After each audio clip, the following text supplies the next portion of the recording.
কাইলৈ ৰাজস্থান নিৰ্বাচনৰ ভোটগ্ৰহণ প্ৰক্ৰিয়া অনুষ্ঠিত হ'ব। ইয়াৰ লগে লগে তেলেংগানাৰ নিৰ্বাচনী প্ৰচাৰ অভিযানো তুংগত চলিছে। বিভিন্ন ৰাজনৈতিক নেতাই এই নিৰ্বাচন সংক্ৰান্তত কি কৈছে আমি আপোনালোকক দেখুৱাবলৈ চেষ্টা চলাইছোঁ।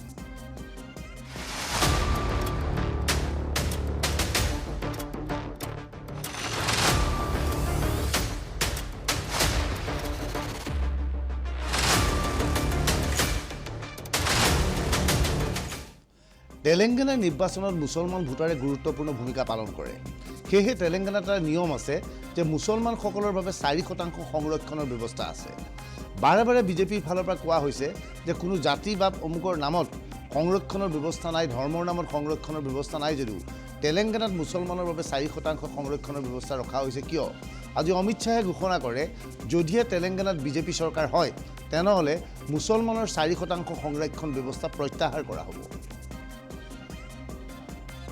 कहकर जाता हूं, आप भाजपा सरकार बना दो, 4% मुस्लिम आरक्षण हम रद्द कर ओबीसी और एसटी को देने का काम ये भारतीय जनता पार्टी करेगी। मित्रों, भारतीय जनता पार्टी की सरकार तेलंगाना के सर्वांगीण विकास के लिए कटिबद्ध सरकार है। अब अंत में मुझे बताइए, अयोध्या में राम मंदिर बनना चाहिए था या नहीं बनना चाहिए था? जोर से बोलिए, बनना चाहिए था या नहीं बनना चाहिए था?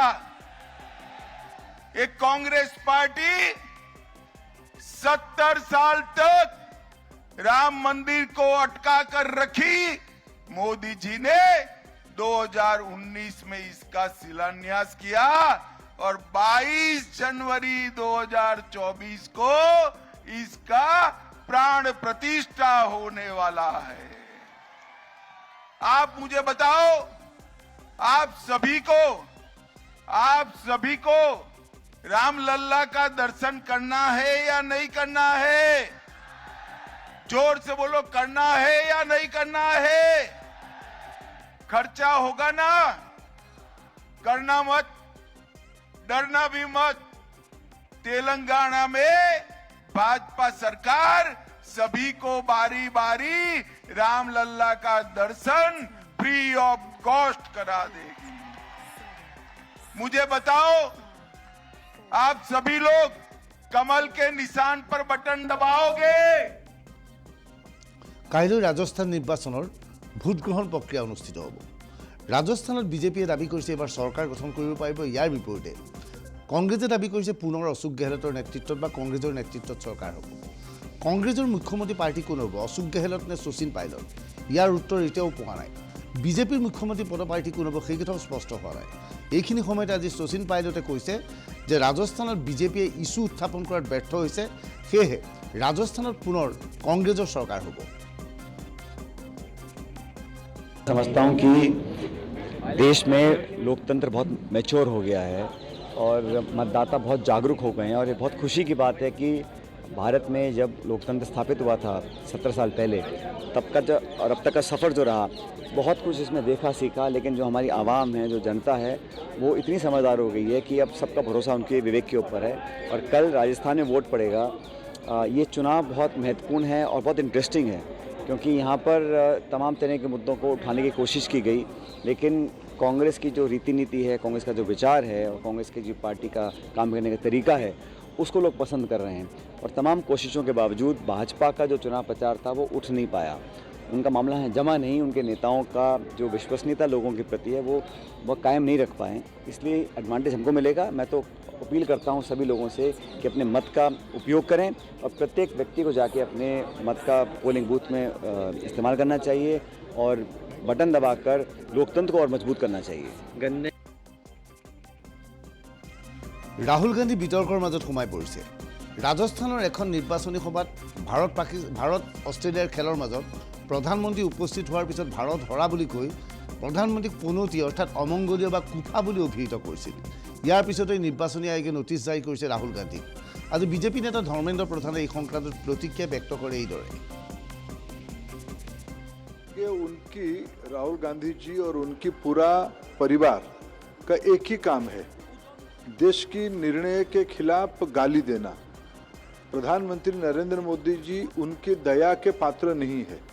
वो देश की गरीबों की, वंचित वर्गों की आशीर्वाद से 2014 और 2019 में देश की सेवा कर रहे हैं। उसकी पहले वे गुजरात की दशकों तक सेवा करने का सफलता के साथ सेवा किए हैं। कांग्रेस पार्टी को जो सामंतवादी लोग हैं, जो भ्रष्ट लोग हैं, उनकी पेट में पीड़ा हो रही, वो पचा नहीं पा रहे हैं। जो ये देश उनकी जागीर है ऐसा वो मानते थे। सामान्य गरीब घर की लड़का, गरीब घर की व्यक्ति कैसे हमारी गद्दी पे बैठे, जो उनको एकाधिकार मानते थे, इसकी पीड़ा उनकी मन में है। इसीलिए देश की चुने हुए, प्रजातांत्रिक तरीके से चुने हुए प्रधानमंत्री जी को वो इस प्रकार की अपशब्द के साथ निंदित करने का कोशिश कर रहे हैं। প্ৰধানমন্ত্ৰীক অমংগলীয় বা পনতি বুলি শব্দ ব্যৱহাৰ কৰাৰ বাবে ৰাহুল গান্ধীক সমালোচনা কৰিছে বিজেপিৰ নেতা ৰবিশংকৰ প্ৰসাদে। आप दें, मतलब क्या मतलब है? मॉडल कोड ऑफ कंडक्ट में प्रधानमंत्री बड़े बड़े पदों पर बैठे हुए लोगों के बारे में एक शिष्टाचार तो रखना पड़ेगा ना। राहुल गांधी क्या सामान्य शिष्टाचार भी भूल गए हैं? क्या हो गया उनको? वो हिंदुस्तान की राजनीति में इसीलिए हैं कि वो एक पूर्व प्रधानमंत्री के बेटे हैं, एक पूर्व प्रधानमंत्री के पोते हैं, एक पूर्व प्रधानमंत्री के परपोते हैं। इसी कारण न है। उनकी क्षमता क्या है देश जानते हैं। तो प्रधानमंत्री के वंशावली में आने पर जो दावा करते हैं राजनीति करने का, वो प्रधानमंत्री के बारे में ऐसे घटिया शब्दों का प्रयोग करेंगे, शर्मनाक शब्दों का प्रयोग करेंगे। बहुत पीड़ा होती है। ये तो ऐसी भाषा है जिसकी कल्पना करना ही अपने आप में आश्चर्यजनक है। ये बोलती हैं শিৱসেনাৰ উদ্ধৱ ঠাকৰে গোটেই নেতা সঞ্জয় ৰাউতৰ মতে পনতি শব্দটোক বেয়া বুলি ক'লে ভুল কোৱা হ'ব। পনতি ভাৰতীয় শব্দ, হিন্দুত্বত ব্যৱহাৰ কৰা এটা শব্দ। সঞ্জয় ৰাউতৰ ভাষ্য এয়া। उनको तो पनौती शब्द का इतना नफरत नहीं होनी चाहिए। अपने हिंदुत्व के कोश में पनौती शब्दों को बहुत महत्व है, आपको मालूम नहीं? आप नेपाल में जाइए, आप बनारस में जाइए, आप समझ लीजिए पनौती का अर्थ क्या है, और बाद में ये सब एफआईआर वगैरह लॉन्च करने का काम कर लीजिए। इस देश को 2014 से पनौती लगी है, वो 2024 में पनौती खत्म हो जाएगी। कभी 7.5 लगती है, उसके बाद पनौती लगती है, फिर छोटी पनौती लगती है। ये सब हिंदुत्व की संकल्पना है।